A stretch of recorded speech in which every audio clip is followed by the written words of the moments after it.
আজি আমাৰ 5টা বিধানসভা সমষ্টিৰ বুথ সভাপতি আৰু বুথ সাধাৰণ সম্পাদকসকলৰ লগত নিৰ্বাচন উপলক্ষে আমি কথা পাতিলোঁ।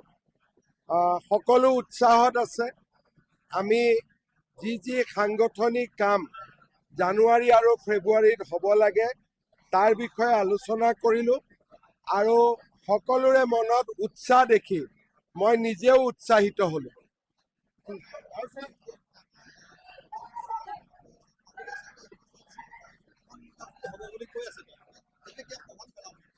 এইটো আসন বুজাবুজি হ'লে আমাৰ কাৰণে ভাল, তেতিয়া আমাৰ ইলেকশ্যনটো সহজ হৈ যাব।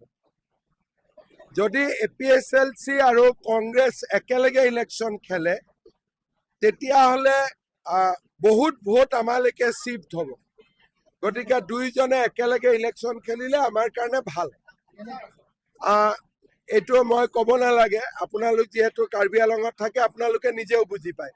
ইংগিত দিলে যথেষ্ট। কাৰ্বি আংলঙত আমাৰ নিয়ম হ'ল যে কাউন্সিলে আৰু আমাৰ ইয়াত ডিষ্ট্ৰিক্ট কংগ্ৰেছে যি নাম দিয়ে আমি চেঞ্জ নকৰোঁ, যি নাম দিয়ে এইটোকে আমি লৈ লওঁ।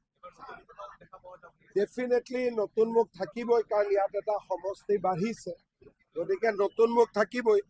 দুই এজনে কাউন্সিলতো ইলেকশ্যন উঠিব খুজিছে, গতিকে অলপ ফেৰবদল হৈ যাব।